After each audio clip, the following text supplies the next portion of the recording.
It's a great pleasure for me to introduce Betsy Brown Braun to you guys today. Betsy's a child development and behavior specialist, a parenting consultant, a multiple birth parenting consultant, and the founder of Parenting Pathways, Inc. I think most people probably know her primarily as an author. That's how I first learned about Betsy. She has 2 books, Just Tell Me What to Say and You're Not the Boss of Me. Both bestsellers. We have some copies of each here today, so hopefully most of you got a chance to get one.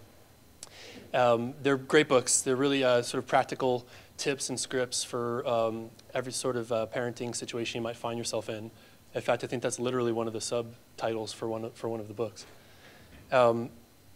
She's also been involved in elementary and childhood education for over 40 years. Is a mom to triplets, right, Betsy? Yeah. My wife and I first met Betsy about almost 2 years ago after reading her books. We found out that she's actually local, lives in the Pacific Palisades, and she leads groups. She leads parenting group sessions, seminars, and also individual parenting sessions. And so my wife and I attended a couple of the seminars. One of them was called Elementary School, Here I Come, and just been an invaluable resource and part of the process for getting our 5-year-old ready for kindergarten later this year. And then we doubled down and went to the safety seminar, which was also great. Still trying to get into discipline. Every time I've tried to register for the discipline seminar, it's been sold out. So I'm hopeful that this will help me get a spot April 29th. At the next discipline seminar. Okay, good. So without any further ado, I'm going to introduce Betsy Brown Braun, everyone. Thanks. I'm so not a clapping sort of person. Wanted me to stand on stage. I don't do that either. I'm a mom and I'm among my people, so I like to speak to you that way. I was happy when Dan asked me to come speak to you because this is an organization that I have a lot of a workplace, about which I have a lot of preconceived notions, and I imagined you'd all be wearing those, right, like he has on, and that you'd all have a lot of pens in your pockets and, you know, all that sort of thing. But I'm glad to see perfectly normal people here. So let me ask you a question. I really want to ask each of you, but we don't have time, how old your kids are and where they go to school. So am I correct if I make the assumption that the youngest kids we probably have some infants and toddlers and nursery schoolers and elementary schoolers? Or do we have any teens? There you go, young company, young people. Got it. Okay, so at least I know how. By the way, thank goodness for you. And at least I know what my audience is. Let me ask you this question, though. Did any of your parents go to parenting seminars? Right? Go to bed now, right? It was kind of that sort of thing. Life has really changed. I mean, aside from all the Google stuff, life has really changed. From a sociological perspective, life has changed because people are getting married much older. People are having babies before they get married. People are having have different kinds of relationships. The definition of family continues to evolve. Very often, more often than not, both parents have a career going before they begin a family, or at least one parent does. And you young people today have kind of a taste for what you want, and you kind of have goals, and this is what you plan to do. I laugh about this because I actually have parents who come to visit me and see me about schools. This really happened. A couple sat down on my couch and said, just tell me the nursery school that my kid should go to so I can get him into the best elementary school, so I can get him into the best high school, so I can get him into, you know, fill in the blank, whatever college you want your kid to go to. And I kind of laugh, and I think, yeah, right. And by the way, they're just going to come home and live with you. He's going to come home and live with you anyway because no one's getting jobs. You're not from India, so forget it. But what's happened is, parents, you have a clear taste. You have a clear idea of what you want for your kids, what you hope will happen. And parenting kind of gets attacked like it's another career. You do everything you need to do, and you come to see Betsy for school, and you're having trouble with this, and you come and see Betsy. I didn't have a Betsy. I was 22 years old when I got married. Wouldn't you plots if your kid got married at 22? Crazy. I wasn't even done growing at 22. So And I had my kids when I was 30, which is still considered young, which doesn't make sense biologically because we're already going downhill after 25. Oh, that's another seminar, forget it. Okay. So this is as much about the parent as it is about the child. Parenting, what I do, child development and behavior specialist. It's not really about the child, it's really about you. You have so much to do with how this goes for you. We live in this new era where there is a new sport that is king, and I call that sport competitive parenting. And we all giggle when I say that, but you know it's true. We do live in that. We all have goals for our kids, but we're not really sure how to make them happen. I think it's incredibly ironic that when you're pregnant, we say you're expecting, because, someone laughed because that's really good. Because your baby is born and you're expecting. You're expecting this one will be an artist, and this one will be a soccer player, and this one will be good at tech, and this one will do underwater basket weaving, and you've got all these plans you're expecting for your kid, and then your child is born, and it's like, oops, I guess he won't be playing basketball, or oops, I guess he better play basketball, or whatever it would be. We don't want our kids to miss out on anything. We would be you, by the way. I'm done. My kids are 36 and they're fully cooked. Actually, I take that back. Because what I really know now, I'm a granny of 3. Each of my kids is married. Each has 1 baby. And I know that there is no expiration date on parenting. It just doesn't ever stop. Different, but doesn't stop. So I take that back. But you don't want your kids to miss out on anything. We want them to all have the options to do whatever it is they need to do. And as a result of that, we make sure that they can do everything. That they, you take your 2-year-old to soccer skills classes. By the way, why? But you do. Or ball, no, it's not really soccer, it's ball skills. Why? They have no eye hand. What are you doing with a 2-year-old? Okay. Or we now sign kids up for soccer at 4. Why? They can't do team sports. They're like a little beehive when they run around the field. It's crazy, right? They have art, they have yoga, they have all this stuff for these little bitty kids when all they really need to be doing is playing, because that's what children need when they're young, because play is the work of childhood. It is the business of childhood. It's more important, given safety and health, than anything else. But I digress. So it's kind of like a race, this becomes, hurry, get my kid to this and this and this nursery school, and it's crazy. You know what I'm talking about. And what happens is that we're so busy scheduling our kids' lives, giving them all the things we think they're supposed to do, that we're kind of forgetting to look at the child and see where the child comes into this. And we're not necessarily doing what that particular child needs. Here's what hasn't changed. Maybe parenting, the way in which we parent, has changed, but what hasn't changed is what children need. Nothing has changed in that realm. Kids need to feel safe. They need to feel connected. They need to feel that they are significant in your life. They need to feel that they are part of a whole team, and that whole team is a safety net. Of this, I am abundantly sure and clear that kids need that. They also need, and this hasn't changed ever, Socrates would say the same, they need to have the traits, or shall we say skills, kind of the traits of character that enable them to grow up and become self-reliant and resilient and honest and good citizens in the world. That won't happen by accident. There are actually traits that we need to instill in our children, and that's kind of what this, my second book, is about, and I will talk to you about the difference in the books in a minute, but that's why I wrote that book. What else hasn't changed is child development. Children still develop in the same way that they have always developed. There's a particular path. Now, I fully believe that all of you have kids who are gifted. You live in West LA, it kind of goes with the property, you have a gifted child, I know. But the fact remains that all human, you'd be surprised how many people call and say, you know, I'm kind of like shyly, well, my kid is gifted, and I want to laugh. My kid's really smart, and I say, let me guess, he's gifted, right? It's your job to think your kid is gifted, and he might be. 2% of the population is.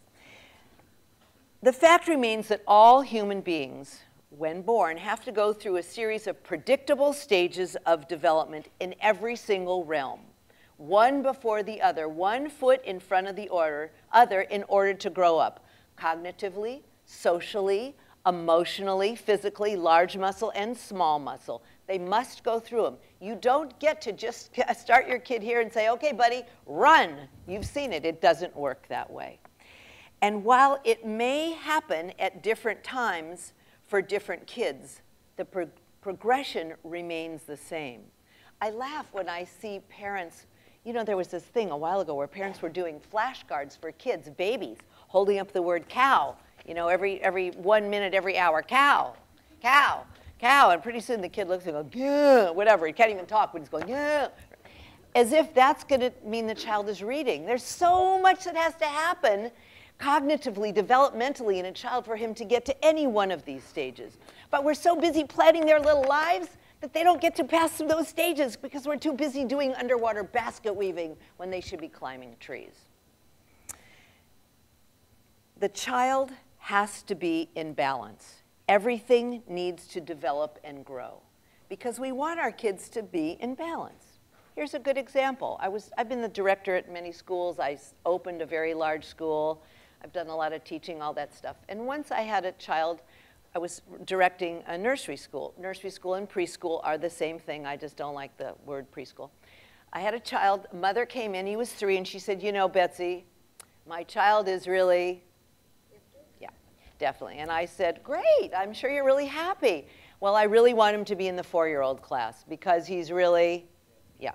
And I looked at this woman and I thought, I am not stupid.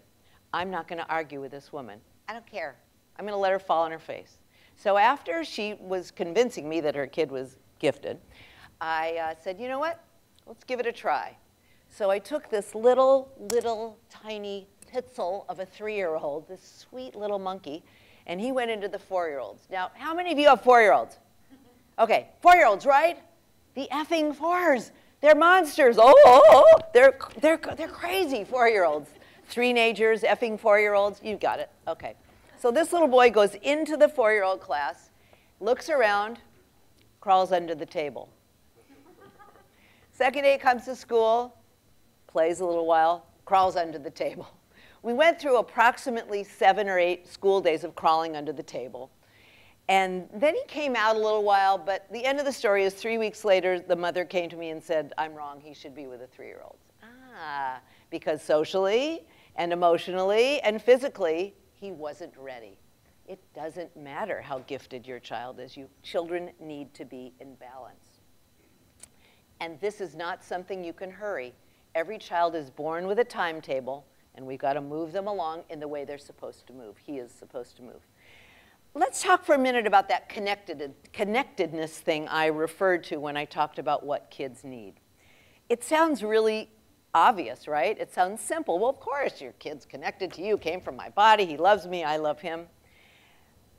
Not automatic and not so simple.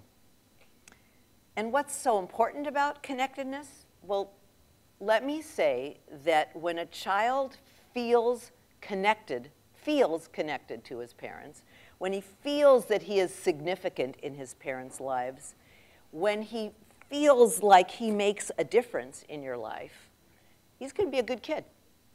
It's as simple as that. Not really. In order to put your kids in a position of wanting to cooperate, in wanting to do what you ask, in wanting them to not do what you don't want them to do, because we know discipline is either don't do that or do that. It's kind of the end of the story there. The child needs to feel that he and you are connected, because that feeling activates in him a desire to be a good kid. But if you're on opposing teams, when you're on opposite teams, the impulse to fight is so strong in a child that he's going to go against you, and that's activated. We all have that. We all have the fight or flight thing in our sweet little brains, you know, in our primitive brains, and that's there in your children too. When your child feels connected, the opposite happens, and the impulse to please you is activated. So how do we encourage that sense of connectedness? Because it's not just going to happen. You actually already know the answer to this, presumably, because you all have kids, or I'm assuming everybody who's here has a kid, right? First of all, I say spend time with your child, and that sounds so silly because of course you spend time. But you're all here, so that means you have this much time at this end of the day and this much time at this end of the day. And you also have your houses and your laundry and your family and your cooking and your whatever else you have to do, so it's really hard to spend time with your kids. And you don't get to just spend time on the weekends. This is like putting money in the bank, drip, drip, drip, the drip method of parenting. There needs to be something every day. And what I'm saying is do fun stuff together.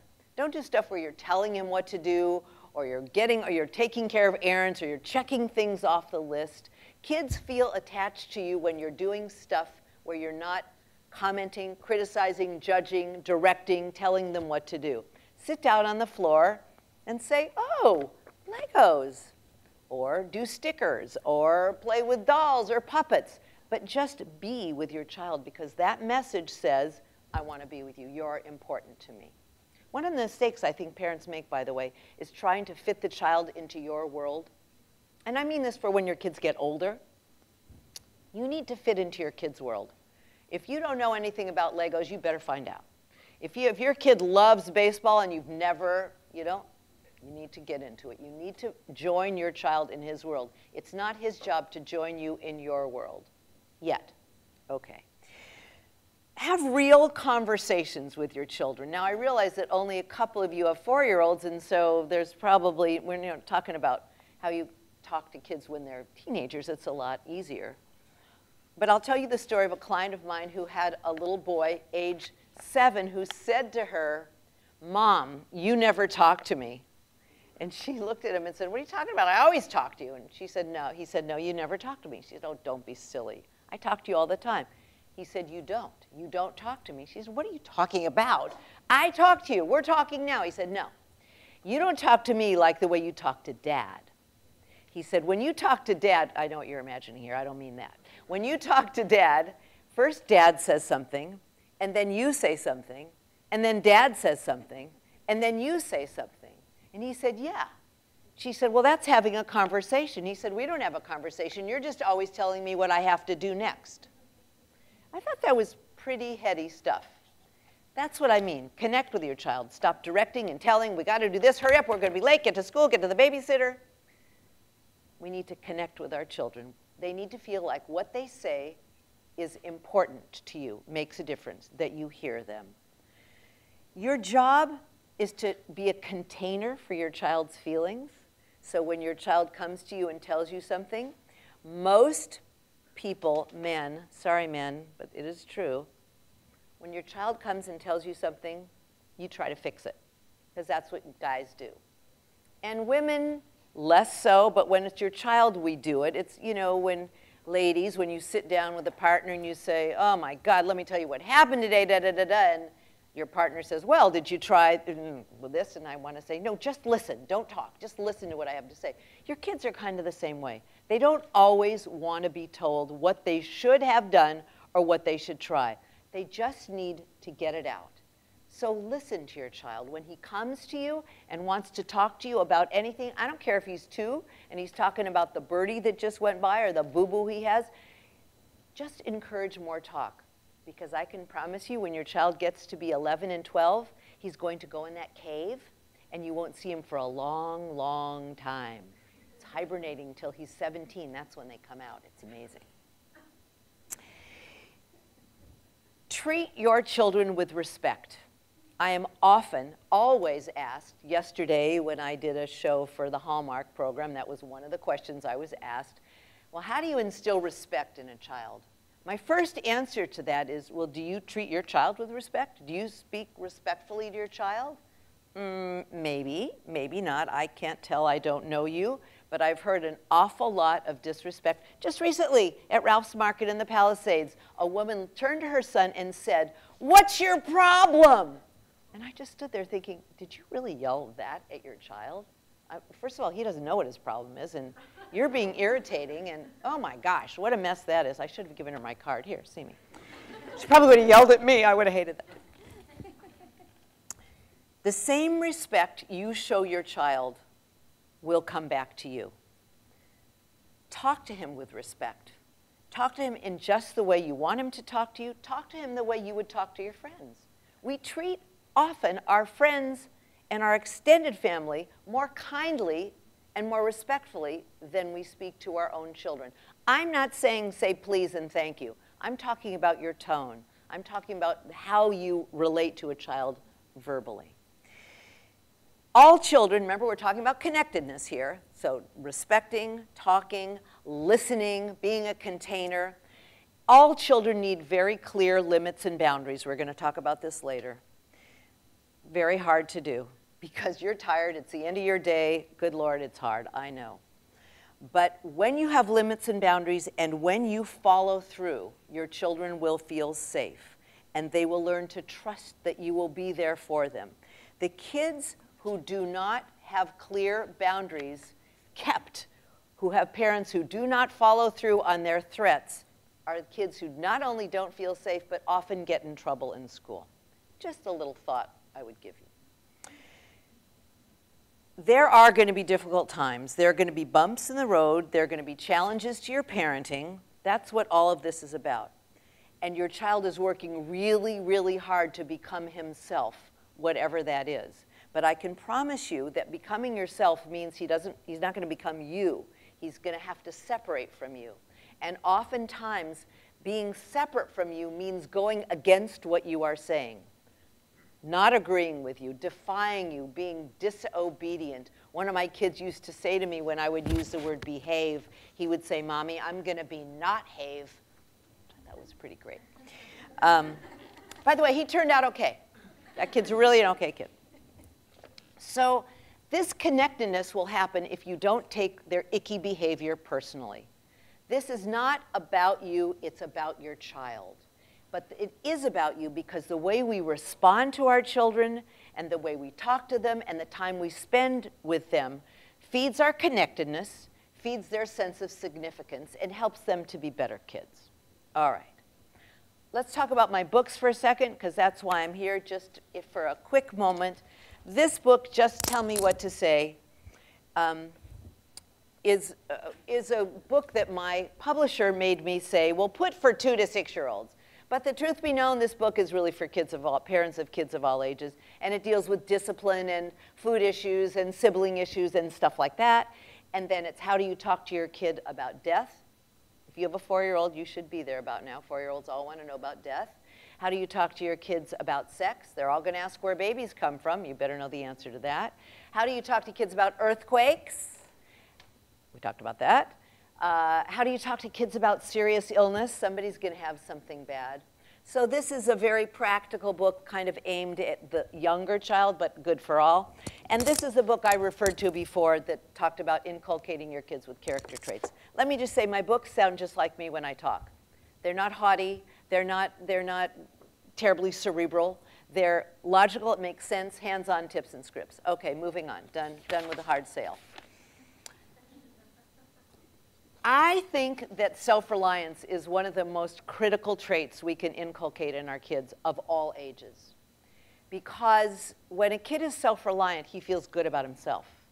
When a kid is self-reliant, he will become resilient. When a child has a sense of self-reliance, he's not so afraid. The bumps in the road that happen won't knock him down. He'll know how to save himself. I think it's a critical trait. I was at the airport, which is one of my favorite places to observe. I go to the airport a lot because 2 of my grandchildren don't live in LA, so I'm in the airports a lot. And I saw this one scene, and I just loved it, where a little girl, probably, I don't know, 6 or 7, was walking down the, what's it called, the thing all the way down. There's a word I can't think of. Jetway, courseway, one of those words, anyway. And she had her little strawberry shortcake suitcase. Can you picture it? One of these things. She's walking down with her suitcase. She also has a doll. I think it was an American Girl doll. You know what I'm talking about, right? American Girl doll, and her suitcase, and a jacket, and a pillow. And she was full loaded, locked and loaded, walking down. And she's just walking right away. And I just giggling, looking at her. She was adorable. And her mommy leans back and says, "Can I help you?" And she says, "No." And she keeps walking. I thought, yes, I like that mommy. I want to go tell her. Shortly thereafter, I was going to Austin, so it's an interesting crowd. Oh, you know Austin. It's the nerd bird that flies to Austin, between Silicon Valley and Austin. Right. Okay, I digress. Sorry. A dad and a mom and a boy are walking, and the boy was probably 9. And 9-year-old boys, well, that's a different presentation. And he's walking, and his was a Star Wars case, and he was walking like this. One of those things. And his father was doing one of those, "Come on, hurry up, we're late." And he could, I mean, every time his father said something, another spike grew in his foot. And he was going so slowly, was carrying nothing else. And his father got really ticked off at him. He said, "Oh, just forget it, I'll get it." And the father went, grabbed his suitcase, and they walked on. And I thought to myself, who is going to become a self-reliant adult in this group here? You know, you can see who's off to a good start. Self-reliance is really important. I want to talk about you first and the way you instill self-reliance. And I want to give you some tips for how to help your child to be self-reliant, okay? One of the sayings for which I'm known is the following: prepare your child for the path and not the path for your child. Should I say it again? Prepare the child for the path and not the path for the child. Parents spend a lot of time preparing the path. You know, he shouldn't do this, and wear a jacket, and taking the rocks out of the road, and making sure he doesn't trip, and don't let him go there. And in so doing, we actually undermine our children's ability to be self-reliant and to be resilient. I think it is incredibly important because whether you call it over-parenting or tiger parenting or teacup parenting, do you know what that is? Have you heard that one? Teacup parenting is when the child is held like a precious china teacup. We hold him like this because we don't want him to fall and break, right? Teacup parenting, helicopter parenting, it's all the same thing. You undermine your child's ability to become self-reliant. Children, your job is to help your child grow to be a satisfied and content adult without you. I don't say happy because I mean, happy is one of those words. You're not supposed to be happy, you're supposed to be okay. You're supposed to be content. No one's happy all the time, that stupid song, "If you're happy and you know it, clap your hands." Yeah, no one's happy all the time. You're supposed to be content. This is okay, I'm good, all right? So if we want our kids to be that way, we have to help them to make their own lives that way. And in so doing that, it becomes clear to me that your real job as a parent is to talk yourself out of a job, is to work yourself out of a job. You know, I was a school director, and I knew I was doing well as a director when I could leave the school for a day or two and know the school would run really well because my teachers were so competent and self-reliant. The same should happen with your kids. They should know what to do without you telling them what to do. And the truth be known, when you are not with your children, they probably do. When your kids are not with you, they become kids you haven't met. Why is that? Because your kids save their worst behavior for the people whose love they trust the most. Makes sense when you think about it. When you call home to your parents now, right? Do you call home and are lovely and kind and everything is wonderful? No, "Oh, Mom, it's such a bad day." You know, kids, adult kids, still let their parents get the hairy end of the lollipop, as we say. And it starts when they're very young. So it's not abnormal what's going on. But the truth of the matter is that we should be putting our kids in a position that they don't need us. This is where mindfulness comes in. Now, mindfulness is a very hot topic. I'm sure it's a hot topic here as it is everywhere.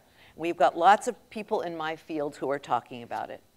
And the reason I'm bringing this up is because this isn't about mindfulness per se, because this is about parenting. But in order to be the parent whom you need to be for your child, you have to parent mindfully, and sometimes using mindfulness techniques will help you not to be the kind of parent who shoots from the hip. In other words, steam comes out of your ears, you start screaming, you use language you wish you didn't use. I'm not talking about swearing, but just words that are unkind. You don't speak to your kid respectfully. We need to use mindfulness in our parenting because your kids are going to drive you nuts. If they're not doing it now, you're on the cusp. It will happen. Nobody steers clear of this. Your kids are going to frustrate you. They're going to put you on the brink, and all that stuff is going to happen. And the way you react to that behavior has everything to do with how and who your child is, who he will become, and how he behaves. You influence that far more than you know. You reflect to your child who you see and who he is. This is the image he's going to absorb and contributes to his sense of self. So if you're looking at him and saying, whatever, you're yelling and screaming and giving him all that, he's looking at himself as being, I must not be worthy of much. My mom's yelling at me. My dad's yelling at me. On top of that, we know that mindfulness and the techniques therein for grown-ups certainly allow you to control your emotions. Parents ask me all the time, what do I do if I get angry? And I say, well, do I look like a yoga instructor? I can teach you a couple things, but there are many techniques that we use when we parent mindfully that will help you. Parenting mindfully means controlling yourself. It means thinking about what you do. It means being able to get yourself into a place that you can be the kind of parent you want to be. To that extent, it's important. I also want to show you, I brought this with me because I grabbed it at the last minute. This is a book that I actually like very much. I'm selling my books, not theirs, but oh well. This is called Sitting Still Like a Frog. And it's by, I think she pronounces her name Elaine Snell. And it's a lovely little book that's actually for kids. And it's applicable to adults too, of course. And it talks about mindful exercises in mindfulness that you will be able to use with your kids when they get older. I'm about to say something about that. But I wanted you to see this book. It has a CD in the back with a lady with a really annoying voice. I hope it isn't the author's. But nice ideas, good techniques you'll be able to use. The reason I'm showing you that is because I'm a good guy, but also because I want you to know that it is not reasonable to expect your children to be mindful, to use mindfulness techniques under the age of 5 or 6. She says 5, I say 6. Why is that? Because when children are very young, they're controlled by a lot of things, including impulses. And your impulse will always trump your desire to be mindful and to do the right thing. Kids are subject to their impulses. Do you remember, is any of you old enough to know who Porky Pig was? Yabba-dabba-dabba-dabba-dabba, that's all, folks? Right, okay. When Porky was a bad little pig, do you remember little angel Porky would come out over him? She was in a halo and a gown, and she would say, yep, yep, yep, yep, yep, now Porky, you be a good little pig. And then at the same time that would happen, a devil Porky would come on the other side, and he would have like a belly and cloven hoofs and and the ears, and he would say, yeah, Porky, you be a bad Porky. And there was this conflict that went on. Your kids have angel and Porkies in them. And the angel Porky is you doing what child has inculcated you, has integrated you as the id or as the parent that's the right thing to do. But the devil Porky is impulse control. And they just don't, he's going to win. Impulse control is going to win. So asking a child to be mindful, we want to set our kids up to be successful. So be careful about asking him to do these things when he's a little guy. He doesn't have the concentration or the focus. He can get there. We tell young kids when they're angry to do things like blow out the candles, and you hold up your fingers and they go, whew, whew, because we know when we flood our brains with oxygen, it calms us down. So that was just a little aside that I wanted to talk to you about mindfulness. The other book that I brought, this is totally non sequitur. I apologize, but I don't want to forget, is a wonderful book called Your Fantastic Elastic Brain. And this is not for your little biddies, but this is really for kids like in the 4 and a half, 5, 6, 7, 8, 9, 10, 11, by this terrific lady, Joanne Deek, who knows all there is to know about kids and brains and teaching in the key of brain, as opposed to what someone else says you should learn. And it's a great book that helps kids to understand all the anatomy of the brain and the different parts, and helps them understand that there is actually something over which they can have some control. So I just thought I would drop that for you as a little treat. Okay. So what's the child's role in this self-reliance thing? Well, raising kids is really about raising parents. Actually, we're not even raising kids. We're raising adults. They're already kids, so I don't even know why we call it that. The child has to pass through those stages we've discussed, and every child has a different timeline for doing that. But every child is born with a different profile. Even my 3 children, 2 minutes and 10 minutes apart, are very different. Why is that? Because each child has a different temperament. Children are born with temperament. Am I talking foreign here? No? Okay, we good? All right. Temperament and personality are 2 different things. Your temperament is the how of what you do. So it's adaptability and flexibility and intensity and energy level and need for regularity and all that stuff. That's your temperament. The factory equipped model comes out that when you're expecting, there he comes, and he got someone's temperament, it is inherited. Then there are, when temperament meets environment, you get personality. So that one child who is slow to warm up, probably a category you've heard. We used to use the S word and say shy. We don't say shy anymore. It's the new S word. A slow to warm up kid, that child is going to be a, totally normal, typical kid at home, running, talking, playing, jumping on furniture. But when that child goes to school, probably very quiet, doesn't say anything. That's when the teacher says, gosh, we've never heard your kid talk. And you say, really? So that's temperament becoming different personality in one environment or in another. So every child is born with that temperament. He also acquires traits from living with you. He absorbs what you do. He's watching you all the time. Everything you do, you put something in your mouth and your child says, what are you eating, Mommy? What is that, Daddy? They're kind of all up in you all the time. They're watching everything you do. And there's this whole new field of epigenetics. Don't know if you're learning about that, talking about it, thinking about it. It's utterly fascinating, which is the field that helps us to understand that children, we can actually change genetic material, literally, by the environment. And they've done amazing studies with twins about that, and it's utterly fascinating. So we know that children can actually change based on the environment that they're in. I mean, biologically, not just behaviorally. But for all kids, we know this. In order to grow up, there are 3 peaks that children must climb. No one can grow up without them. They need to learn to tolerate frustration. They need to learn to tolerate disappointment. And they need to learn to delay gratification. In your world, you have to learn that, right? You have to do that. You're not going to be the class president. The play date's going to get canceled. You're not going to get a new car that you thought you would get when you were 16, whatever it is. But in order to grow up and to become a self-reliant, resilient child, you need to learn those things. Otherwise, you will fall apart. As the child climbs these peaks, there are going to be a lot of emotions expressed. And that's where your mindfulness stuff is going to step in and help you to help him to deal and become aware of his emotions and how they affect him when da-da-da-da-da. So there's this delicate dance that parent and child do together. We call that goodness of fit. You've got your problems and your stuff and your interests and the child's problems and his stuff and his interests. And we got to figure out how you dance together. Not so easy. One of the incorrect notions that we have as we do this dance is that we're supposed to protect our children. We're supposed to shelter them from disappointment or from pain or from frustration.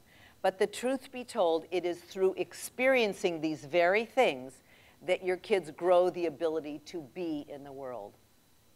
It's like building immunities. You got to do it. So you know what the toughest part of your skin is, by the way? Any idea? This isn't a quiz. Your hand? Heel's a really good answer. Hand wasn't a bad answer, but heel's really good because the skin is so tough. It's a scar. That's really interesting, isn't it? That a scar is the toughest part of your skin, and that says it all. Children need to be hurt in order to not be hurt. Dr. Spock, who you really probably don't remember, but Dr. Spock had a wonderful phrase when he said, "The child who has not been bandaged has not been well parented." Good point, huh? The trait that's at the top of my list for helping children, for putting children in the position to be content and satisfied is self-reliance. Because self-reliant kids grow up to feel confident and competent and resourceful and spontaneous.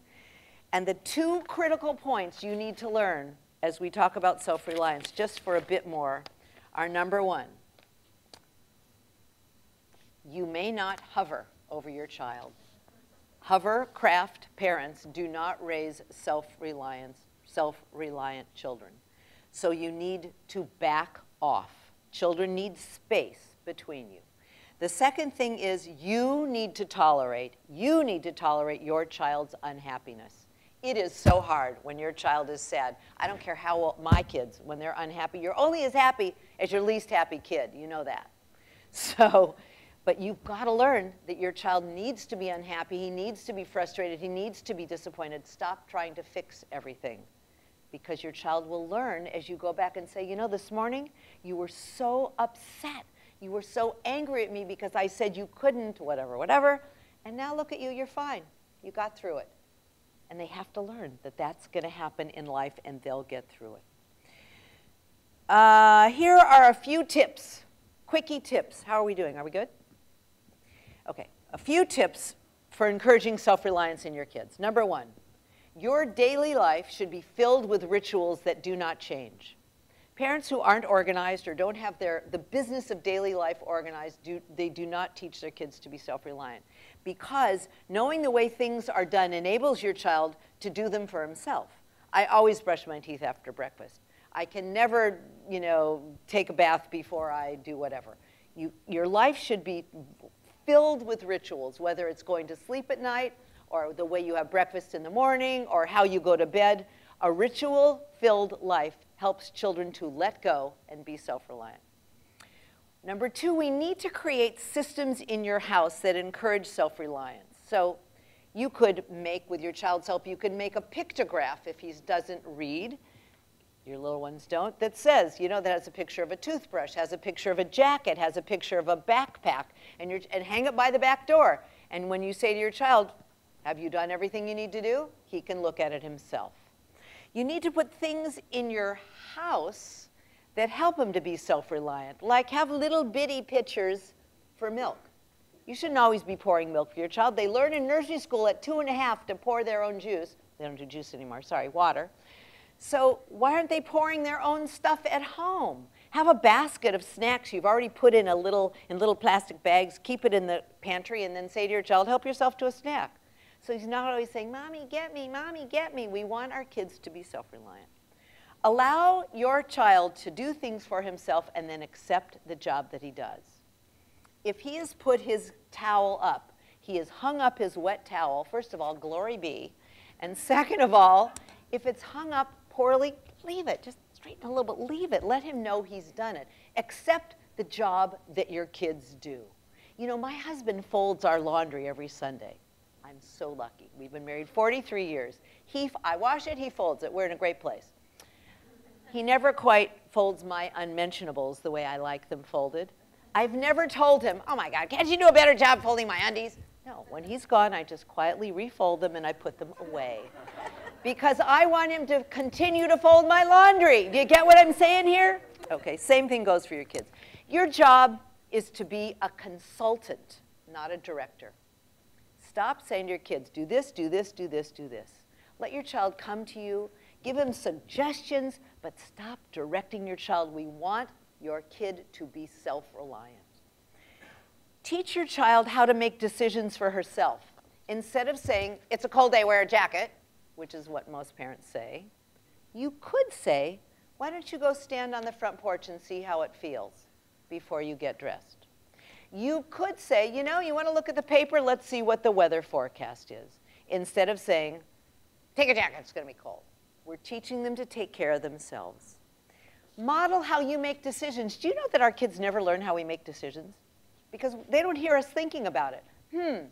Let's see. I'm going to go here, and then after school, I'm going to go there, so I need to bring my heels in addition to my tennis shoes, and then I'm going to bring something to wash my face because I'm going to be, okay, so now I know that's what I need to do. Or, oh, no, I'm not going to do that because this would happen if I do it.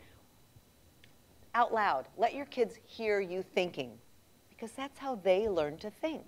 No one teaches them how to think until you show them how to think. And know that experience is the very best teacher. Repeated directions and warnings will fall on deaf ears for sure. In fact, we tell our kids to do things so much that they have learned to ignore us. We call that learned deafness because, you know, it's like the Snoopy characters. They just wow, wow, wow. They hear us too much. Let them learn the lesson. If he doesn't take a jacket to school, you pray for snow. You've got my drift. Do we have time to talk about discipline for a minute? Or not? We have 10 minutes. Oh, wow, you have 10 hours? We could talk about discipline. I'm just going to say a few things about discipline. I want to actually talk about anger. But first of all, I want to say the most common call that I get from parents is this: my kid just doesn't listen to me. I hear it all the time. And I always say, really? Did you have his ears checked? Ha, ha, ha, ha, ha.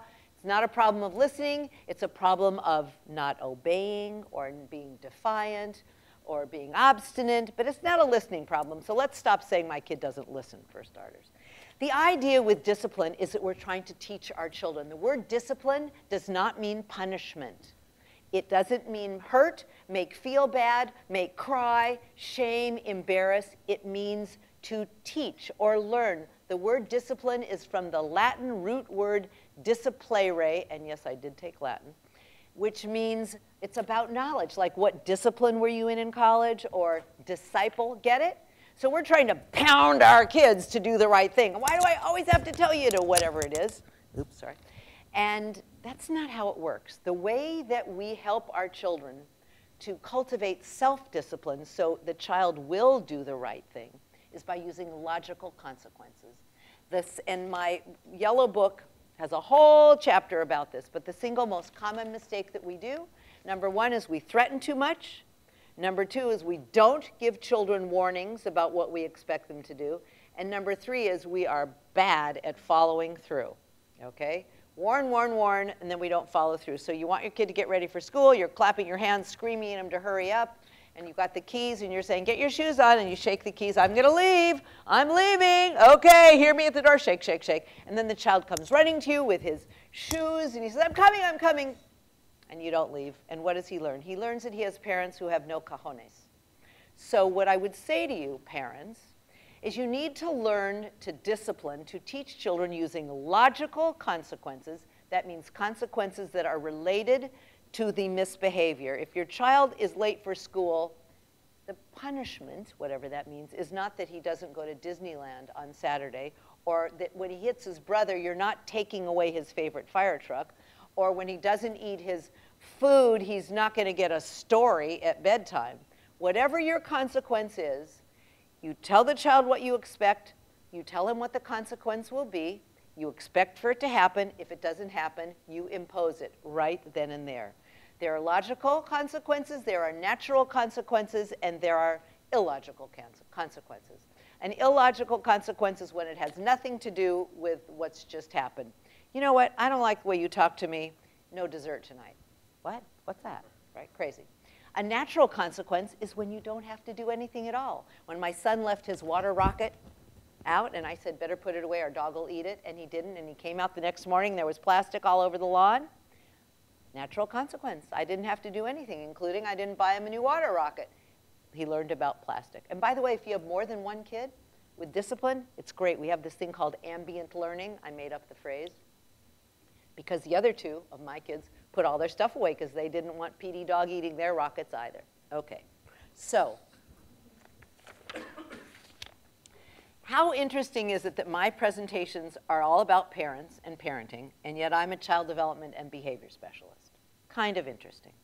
The truth of the matter is that this is about parenting. I didn't write books for kids to read. Parents say, will you autograph it to my child? And I say, no, your child doesn't need to read this. You need to read this. Having a child is not like checking off another benchmark on the road of life. You got your partner, you got your watch, you got your car, you got your house, and you got your child. It doesn't work that way. You don't just take your child in every 6 months to have a lube and oil or whatever that's called. Having kids who don't come with little instruction tags tied to their big toe is really hard. You got to figure this out for yourself. Parenting has to be deliberate, it has to be mindful, and it has to be wholehearted. Everybody blows it every now and again. Everybody does. And your kids will, and you will too. But if you can get right back on the saddle and give it your best shot, I'm pretty sure your kids will be well launched. One last thing I want to say to you. There is no such thing as perfect. Eliminate that word from your vocabulary. Don't ever say it. Do not expect it. There is excellence. There's working hard. But it's going to be different for every family. And perfection is not what we're striving for unless you want to set your child up for failure. So that's all I want to say about that. I thought we would have a few questions if we have time. Okay, so did I? Oh, no, we don't have utter silence, do we? Yes. So I have a 6-year-old son. Ooh, satanic 6. Let's get it on the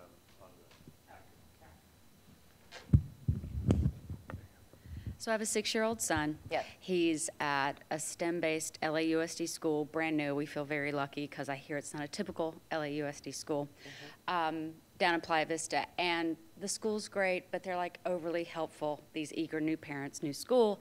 And so they had a talent show. We said, you're going to try out. You may or may not get in. You know, just work hard, do your best. But do you understand what a tryout was? We wanted to explain that to him so he would. He was 6 at the time? 6 just a few weeks ago. Okay. So he went and did it. Hey, he got in, great. Well, now it turns out that for this, and this is one example of what the school does. Oh no, we realized as parents, maybe not all the kids got in. So is there something we can give all the kids that auditioned just in case? And we want him to learn that not every team gets a trophy. Not every kid gets in, but you did great, and we're going to reward you with, you pick out dinner tonight, you know, or we'll fix your favorite meal because you did a great job, you worked hard, we'll reward you. How do you combat the environment giving kids everything because they want them in the teacup? We don't. You know, that's double mic. That's such a great story and such an important question, and I wish if I had the answer for how we combat the environment, just think, I wouldn't even have to write a book. It would be so popular. I think the answer to that is reminding you that you're the most important person in your kid's life. And if you could talk about that, you know, he did get chosen, correct? He did, but we kind of said, you may or you may not. Yeah. Well, that's like in soccer, everybody gets a trophy. That just makes, or, you know, nice swing in baseball. You know. Sometimes you don't do as well as you want to do. And I think you're not going to have trouble with that at all because you're aware of it. You're being mindful about that. But I would certainly explain to your son, you know, some people didn't get it. Sometimes that happens. Here's what's great. There'll be another talent show next year. And if I, by the way, if I were the parent of the kid that didn't get the talent show, I'd say, well, you didn't make it at school. What else could we do with that talent of yours? Maybe he'll have his own concert at home and make invitations and make lemonade and have his own, you know. So combating it is going to be impossible, but you're setting your child up for, you're steeling him against peer pressure for all kinds of good things. With everything that you feed to him and explain to him, he will understand, and he will take your attitude with him. Thank you for that really good question. Was there a question over here? Wait, watch this. You talked about logical and illogical consequences. Yes. Can you elaborate more on, like, I'm totally guilty of, you weren't being nice today, so we're not going to Disneyland, you know, 5 days from now. So what would be a, you know, more logical way of saying, of handling that? Okay. Good for you, first of all. So did we all heard the question, right? Guilty as charged, and you're owning your own stuff, which I love. People ask me all the time, because logical consequences are hard. You have to think of it on the spot. And people ask me all the time, how do you do that? How come you do it so well, Bets? I say, well, I've been doing it for 43 years. So I had a little experience. But this is what I would tell you. What was your child doing that you took Disneyland on? What would be an example of that? Doing a baby brother, or, you know, not finishing the meal before running off. Okay, so Not finishing the meal before running off or hitting your baby brother. Those, by the way, are two separate chapters in the book, food and siblings. Just saying. But here's what I would say. Not finishing your meal, that's an easy consequence, because the logical consequence about that is your child doesn't finish his meal. He gets up, you say, "Are you done?" He says yes, and he runs off, and you take his meal and you put it in the kitchen. And a half hour later, he's going to come and tell you he's hungry. Now, be prepared, it's going to be a bad night. Just know this. You're going to get through it. He does not get any food. And then in the morning, he wakes up. He'll get through it. It'll be bad, but it's only one night, because then he'll have a huge pile of pancakes in the morning. And you're going to say to him the next night at dinner, "Remember what happened last night? You got up from the meal, I took your plate away, and you were so hungry, and you were so unhappy, and you cried and cried. Boy, was that a bad night. I think we're going to have a better night tonight." By the way, do read the chapter on food, because I have other suggestions for that kind of thing. Regarding siblings hitting one another, that's a really tough one. I do a whole sibling thing, but I'll tell you this about that. For a child that hits the baby, well, you know that's not okay. And there's a lot of stuff that's going on. So you have to think about what's going on in his life. Look at, I'm cheating on him. I had another baby. There's all that stuff. There's lousy local conditions where, you know, he had a bad day at school. He's tired. He didn't have a snack, whatever. I would say to that child, you may play in any house, any room in our house, except where your baby brother is. And I would have gates. And I would let him stand outside the gate and want to come in. Oh, no, people who hit can't come in this room. That's one choice. It works. The second choice is, how old is your child, the older one? He's 4. Oh, perfect.